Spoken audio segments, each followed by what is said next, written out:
Good evening and welcome to the Hawarden, Iowa City Council meeting on Wednesday, June 13th, 2018 at 5:30 p.m. All present are council and staff and myself.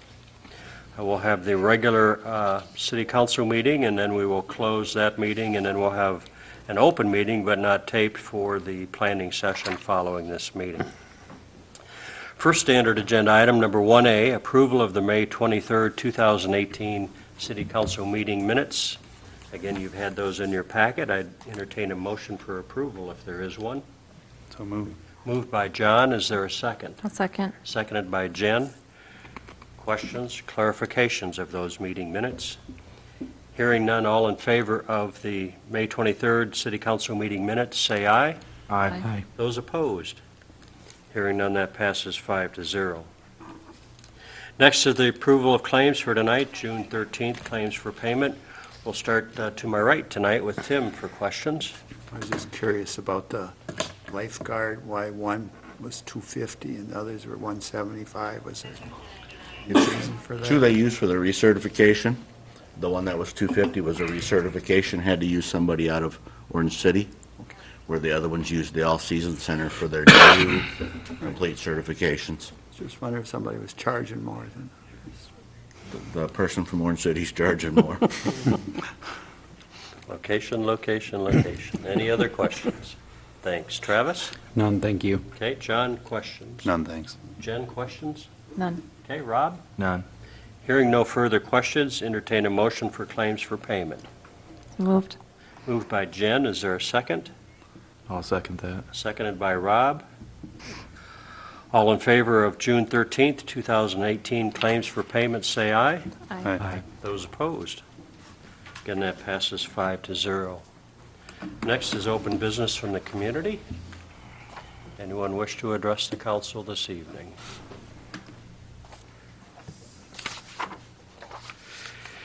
Hearing none, we'll move to the mayor's report.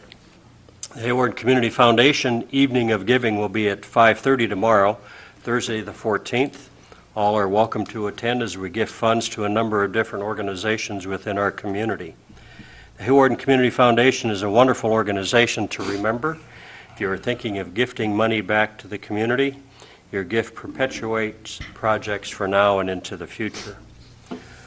Following this meeting, we'll be having a planning session. I always encourage anyone with ideas for the community to visit with your council, me, or our staff about how to make our community better. There was an article in the Iowa League of Cities Cityscape magazine about the concept of the broken window theory. It goes like this. If a window in a building gets broken and it is not repaired rather quickly, it sends a message that the rest of the windows are free to break. That is what normally happens. The broken window can also be fences, buildings, signs, etc. What is the importance of a clean and attractive image? For our citizens, it is, first of all, builds a level of pride in where we live, work, and play, reflected by how we care for our community. Second, it clearly determines what kind of community spirit we have or don't have. Third, it determines whether we make improvements to our homes or invest in improving in our businesses. And fourth, it guides the public official's attitude toward enhancing the community or complacency by simply maintaining it. Please make efforts to improve where you are. As the article says, if a community has no spirit or desire to improve, words like pride and respect may disappear, along with the one thing that holds the community together, and that is spirit. As we are having our planning session, and in the future the community planning sessions, please get involved with the process of making improvements to Hawarden. We all need to work together to continue to make Hawarden a greater place to live. We've had many great projects in the last number of years, and we all need to look forward with other projects for the future. There are many opportunities to be active here in Hawarden. I invite everyone to use the recreation trails, swimming pool, the park, summer recreation for the youth, or volunteer with the hospital thrift store, Callio Village food pantry, foster grandparent program, or in your church. Just a reminder, the Hawarden Community Meal is going to be held on Tuesday, the 19th. This moves us into council comments. Anything from council, please? Yeah, I just wanted to say that I had a couple comments from people that were asking why we're going to change the speed limits, and we're not changing them, and they were quite upset that the 16th would be a drag racing place or something, and we're not changing them, so don't worry. Well, at least there must be some talk out there. That's a good Apparently, thing. somebody listens once in a while. Anything else from council? Hearing none, we'll move into staff reports. We'll start to my left. Please, Pam, anything from?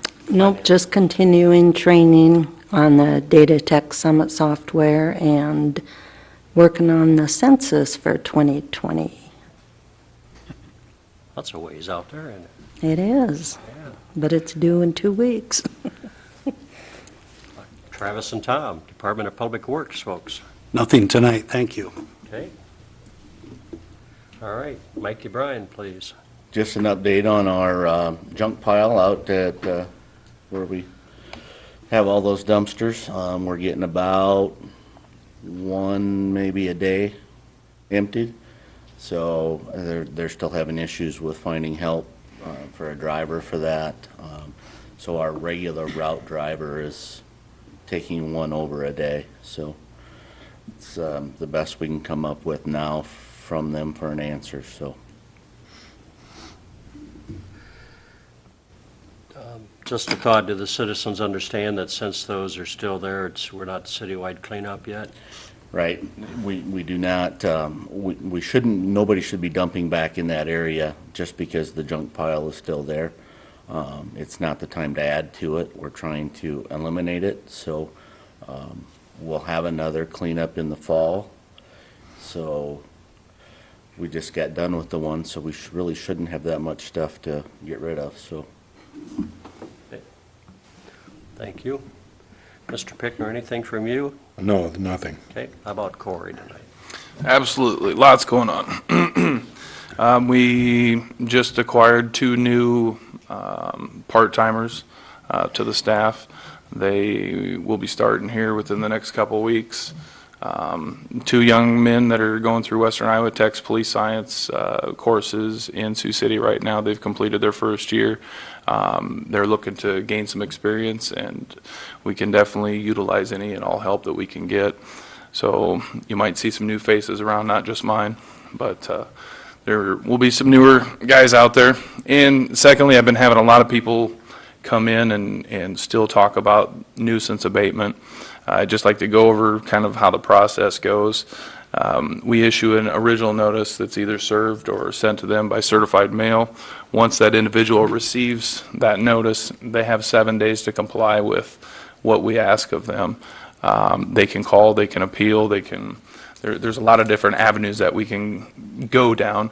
So I understand people's frustrations with some of these lawns that aren't being mowed and these junk piles, and trust me, I'm with you. I have to sit there and look at it, and it affects all of us, just like the mayor was saying earlier. We got to have pride in all of our stuff. But we are diligently pursuing getting everybody in compliance.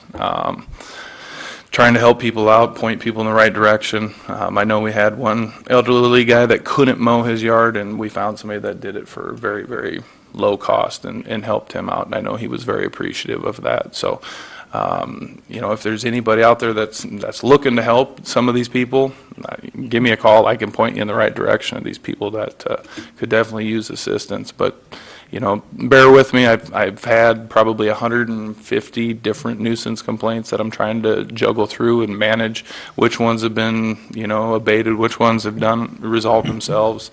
And the other part is there seems to be a little bit of a confusion with some of the property owners. If you have a rental property and you're renting that property out to somebody, you're still the responsible party because the deed's in your name.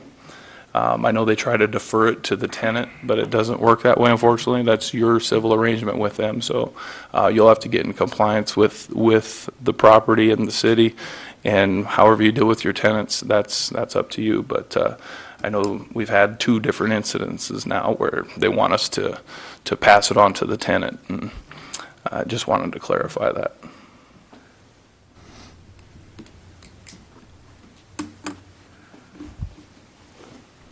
Well, there, and maybe another opportunity, as you just had spoken, for volunteerism, if somebody has a mower and has a free day or something, can help somebody out in the community. Yes.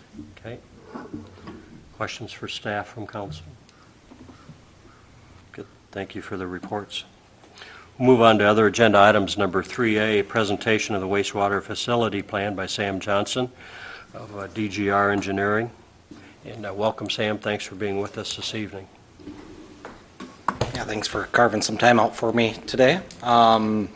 Since the last time I was here, we worked and finished the facility plan, as we stated, and also the SRF IUP application. As part of the facility plan process, the DNR requires the city to be in concurrence of the facility plan, so that's why we submitted a draft copy to you guys, for you guys to review. Are there any questions on the facility, the draft facility plan that was submitted? Questions from council? So Travis, any if questions from Department of Public Works? No? We spent some time with Sam before the meeting and Yep. got a couple little things clarified, and I think we're in pretty good shape. Yeah, so if you remember from my last time here, the scope of the wastewater treatment plant project is we were planning to upgrade the aeration system in the activated sludge process and also the digesters. We were going to coat a couple structures that were over time failing. We were going to add some operational control through a SCADA system, monitoring equipment, and also some flow meters to make it a little easier to control from Al's perspective. We're going to put some covers over a couple expensive pieces of equipment to protect that over a long period. And also we're going to add some standby generation to your treatment plant and also a portable to your lift stations. So at this time, from my last time here to now, nothing's really changed as far as the scope or the cost of the project. Everything's basically stayed the same. One thing that came up when we were looking at the preliminary design is the existing blower building out there that provides air to the aeration system and also the digesters may not be big enough to accommodate the new blowers that we're going to provide. So that's something that we talked about today, that we're likely going to add a total replacement of that blower building, which should be covered under the contingency and the existing cost estimate. So I don't foresee that bottom line changing at this point. Once we get further into design, we can kind of address that, but I don't foresee an issue there. So the next step would be to get city concurrence if you guys are in agreement with the facility plan. We'll submit that facility plan and also the IUP application to the DNR. And once the facility plan is approved and also the funding is approved, they will send documents to us that the project's funded, and you can also move forward with design. So once we get concurrence, then we can start talking about design. I anticipate that happening sometime this fall. It'll likely be a 30-day review period from DNR. So sometime this fall, we can start on design. Likely try to submit final plans at the end of this year and bid it early next year, given the full construction season of 2019. We're right on schedule, I think maybe a little ahead of schedule, so I feel pretty comfortable with where we're at. Tom, you still feel pretty good about it? Yeah, I think we're getting everything done that we really need to. We've gone over it with Al and with Sam, and Mike and I were down there, spent some time today again, and just were looking over a few things, and that's where that blower building just looks like it's going to be too tight for the newer setup, and it'd be kind of a hard changeover when they adapt, you know, the system over to the new one. This would be a good way to transition to it. Yep, and one other concern we had is we're not sure of the structural stability of that base slab underneath the existing blowers. We're going to add some bigger blowers, so we're not sure if we need to get a structural involved to investigate that, but if we're going to build new, then we'll build it according to the proposed weight of those blowers. Very good. So we'll likely build it off to the side, because during the construction, the city still has to be in compliant with their permit limits. So they're still going to have to be fully operational. So building off to the side will be more beneficial to Al, keeping that plant running during construction.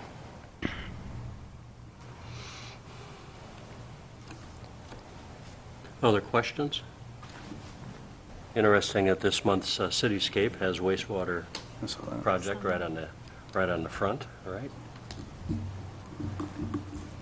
Okay, Sam, I don't have any more questions. Okay, any questions come up, feel free to contact me or run it through Mike and Tom, and I'll be glad to answer. Okay, Thanks, guys. thank you very much. Following Sam's presentation, that leads us into agenda item number 3B, pardon me, Resolution 2018-19. This would be a resolution approving the facility plan for the wastewater facility improvement project. Is there a motion for Resolution 2018-19? So moved. Moved by Tim. Is there a second? Second. Seconded by Travis. Further questions or clarifications? Hearing none, we'll call for a roll call vote, please, for Resolution 2018-19. Kurth, Aye. Feldhacker, Aye. Olson, Aye. Bergsma, Aye. Clucky. Aye. Sorry. On a 5-0 roll call vote, Resolution 2018-19 passes. Sam, thanks again for being with us.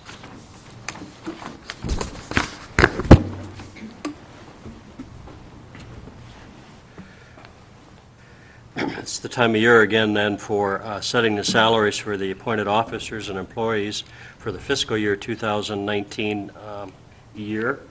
We have the resolution 2018-20 to set those salaries. Any background with that, Mike, at all? They need to know? Most of the salaries are in line with the union agreement of, was it 54 cents, Pam? Mm-hmm. 54 cents an hour. For salaried people, it was an equivalent percentage. We do not, for when Travis transfers into Tom's job, we don't have a new salary in there for him yet. This will just be his hourly salary for the current position he's in. We'll do that at a later time. It probably won't become effective exactly July 1st, so, since Tom's not leaving till the end of September. So, otherwise, it's pretty much like previous years. Is there a motion for Resolution 2018-20, setting the salaries for the appointed officers and employees? So moved. It's been moved by Travis. Is there a second? Second. Seconded by John. Please call for a roll call vote then for Resolution 2018-20. Bergsma, Aye. Olson, Aye. Clucky, Aye. Kurth, Aye. Feldhacker. Aye. On a 5-0 roll call vote, with Pam doing better on that one, Resolution 2018-20 passes. Agenda item number 5, pardon me, discussion and possible approval to purchase a new police vehicle to replace the 2016 Chevrolet Tahoe. I'll move this to Corey, please, for the presentation. Thank you. We have budgeted for a new vehicle every 2 years, and this year our 2014 is going to be on its way out. We've done extensive talking to different departments. I know the parks guys, the deputies, and some of the municipalities really like the pickups. I personally, my previous employer, had 2 pickups, and it's almost more practical for a municipality to have it because we're picking up dogs, we're picking up bicycles, you name it. So we've really looked at the different vehicles, and I talked amongst the guys, and we've settled on the Ford F-150. So we will be purchasing a Ford F-150. The hesitant part about it is that some of us feel as if we'd rather trade in the 2016 as opposed to the 2014 because it's just been a maintenance nightmare. I don't know if the vehicles aren't meant to be, ran the way that they are all the time, the stop and go, the long idles. For whatever reason, poor Robert was stalled out on Highway 10, Highway 12 intersection, and I had to come down there with my little mini truck and push him off and all that fun stuff here a couple weekends ago. And it took almost 2 weeks for a dealership out of Sioux Center to take a look at it and just to tell us that they can't figure it out and wait till it blows another code and all these issues. So what we've recently acquired is pretty decent asset forfeiture. And what we're asking of the council and of the city is to cut ties with that 2016 Tahoe. I did some checking with a couple different dealerships around the area and Des Moines, and it's pretty much about the same trade-in value. The 14, we're trading that in for about $15,500 with 157,000 or some crazy number of miles like that. The 2016, which is 2 years newer, with half of that mileage, they're only giving us 16,500, 16,800. So that's, a very, very small difference in the trade-in. And talking to them, if we wait another 2 years to trade it in, we're looking at maybe getting 10,000 for it. So we thought, me and the other people in the police department talked about it, and we think the best thing that we can do with that asset forfeiture money is invest it back into good equipment. So these weekends, when we have two guys out, we have actually two people in two squad cars as opposed to two people in one squad car. To me, that doesn't make a lot of sense, but when we're down to one, we don't have a third spare vehicle or anything like that. So I've crunched some numbers. Actually, just before we came to the meeting tonight, I got a hold of a dealership out of Des Moines, and the numbers that they gave us are a lot less than what I previously guessed they would be. So, excuse me. A new bid for the same F-150 that we currently are purchasing is $32,957, and they will give us a trade-in of $16,850 on that 2016, which leaves us, a difference of $16,107. The thing that people don't realize is it probably costs $7,000 to $10,000 just to get it upfitted. And when we say upfitted, we have to put a new cage in it. We have to put the radios back in it, the computers back in it, and it's a long, tedious process that I've personally done myself.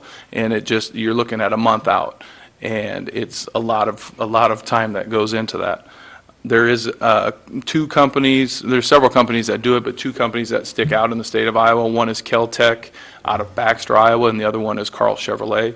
I recently talked to a Clay County deputy that just had Carl Chevrolet do one of his, and he was slightly disappointed with it, and it was almost $12,000 to have his rig basically put back together and the old one disassembled.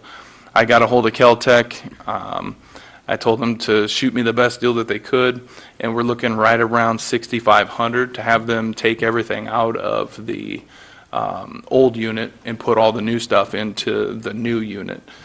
They'll also drive here to pick up both units, drive them back down, and when it's ready, they call us. We come down, take a look at it. If it's not ready to go, then we don't take it. They fix everything, and we come get it. So the service, I've dealt with Kel-Tec in the past. They've done everything that we wanted to. A lot of the people that work there were former law enforcement. So to a lot of people, law enforcement gets kind of finicky where you put the microphone or where you put the flashlight or where you put certain things, and sometimes civilians don't think, yeah, this is a good place. And, well, I've rubbed a hole in my knee, several times because they put it in the wrong place, and just little things like that. So they're a very reputable company. So what we're basically asking is we're willing to put up some funds to give us the right equipment to get out there to, keep doing what we do, and we're just asking if there's anywhere that we can find the extra cash to help us along so we can get that vehicle purchased. One of the vehicles will have low miles for 2 years because we only have two people out on the weekends. So our regular rotation will just happen every 2 years, just like we budget for now anyway. This is just kind of a step to get us ahead. Trade-in on these pickups is substantially higher than the Tahoes, believe it or not. There's a lot of farmers that'll buy a farm truck. And so I just don't want to be put in the position in 2 years where we go to trade that in and we have this amount of money allocated for a new vehicle and it's not enough. And now and at that point, I'm coming and ask you, plus all the money that it would cost for the maintenance in the meantime. So I'm happy to entertain any questions anybody has. So this next year, it's not scheduled? Correct. We're scheduled for one vehicle right now, and then we budget for every 2 years So it'd be 2 years from now when the next before one- we'd purchase another one. Right. Just a little history on the 2016, the motor's been rebuilt twice on it. And if history shows anything, I don't know if it's going to go another 2 years without another rebuild. It's something to do, in my opinion, it's something to do with where it runs on 8 cylinders, then drops down to 4. And I think that's great they do that for gas mileage, and I think that's great for the highway. I'm not sure it's so great for in-town driving of a police car, but Yeah, my thought was go ahead, I know you guys have tons of trouble with that 2016, and go ahead and get that one going, and then, it does take time to outfit them too, so then, maybe the year after or whatever, look at the other one. But that was my thought. Where does the extra cash come from? we would take it out of equipment replacement fund. Okay, so it's not the- coming away from something No, else that it's earmarked and there's for? money in there. Over the years, for a number of years, the police department had 3 vehicles, so they were putting money away for 3. And then we went down to 2. So, I mean, there is, under the police department, there is extra money in there if they would need to do something. So, no, it wouldn't come from anything else. I would just ask that it be done after July 1st, because spending the extra money that's not budgeted, we'll have to do a budget amendment on at, Before. next May, so. So there's enough for both replacement? Yeah, there'd be enough in there for replacing both of them. If we're paying $400 a month just for stupid maintenance, not just Yeah. basic, that's ridiculous too. Yeah, right? and they, as far as a police car, the Tahoes, they have a lot of room, they ride nice, but mechanically, we've had 3 of them now, and even the 14, we've had that one rebuilt twice, once under warranty, once not under warranty. The 13 that we traded, if you remember right, we traded that with a blown motor. And then we had that one rebuilt once before that. It just, time to try something new and cut our losses, I Not think. the operator error or anything, it's not. Maybe in the last Oh, one. it's, my son's got one for the sheriff's office too, Okay. and he's had more problems with the transmission, the radiators cracking, the thing overheating. I don't know if they just send the bad ones up here or what, but they're just, Regular Chevys. Will these last more than 2 years? well, history has shown on the Fords that they've been pretty good, the pickups. So there's a They don't possibility have of the kind of same- building up again. They don't have the same technology that Chevy, they all try to use their own technology, Yeah. so. Would that be the EcoBoost engine? The sheriff's office here, they have several different ones, and a lot of the guys that have talked about it, they like that 2.7. We don't need anything that's pursuit rated or anything crazy like that. We just want one that's going to be the most economical and, make the most sense for the department. And, like I said before, it's more of a utility vehicle for us.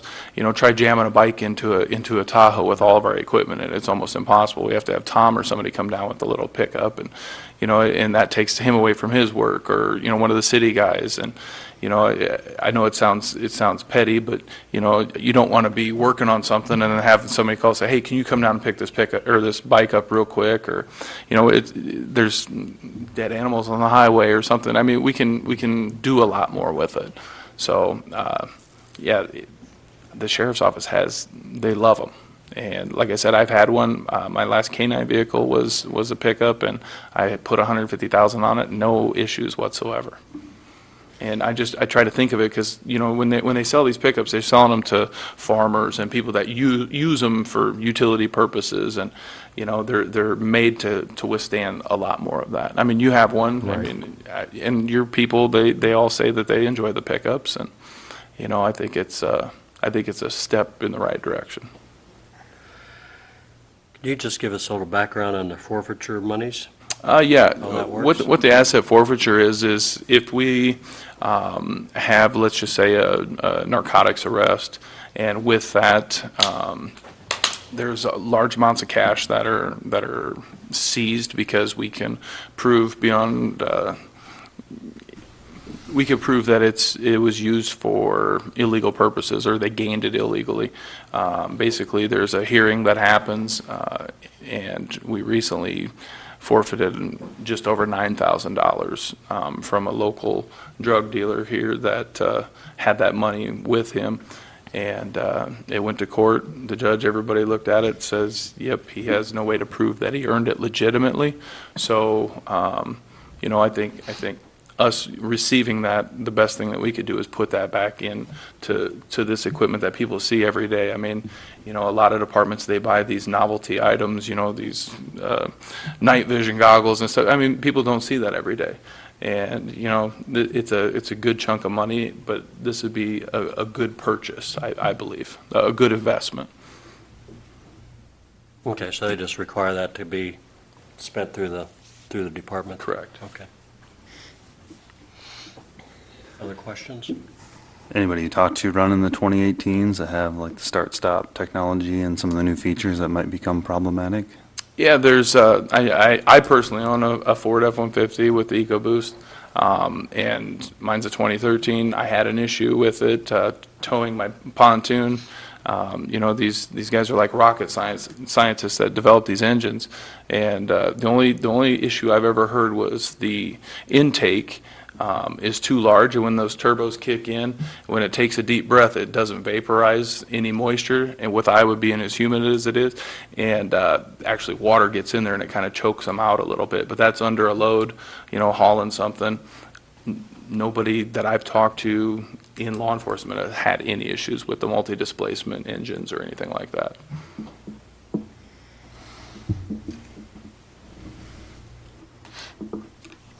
Any other discussion? Any thoughts for any motions?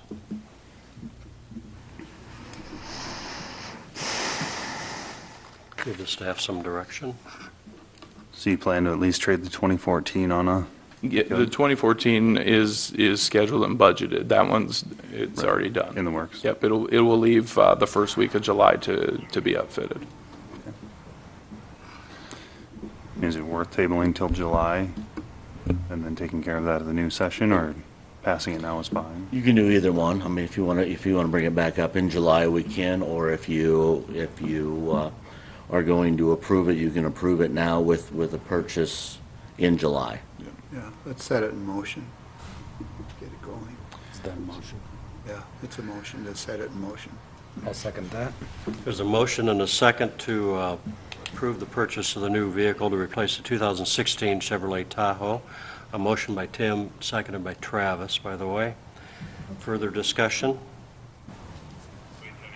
All in favor of the motion, say aye. Aye. Those opposed? The motion passes 5-0. Thank you.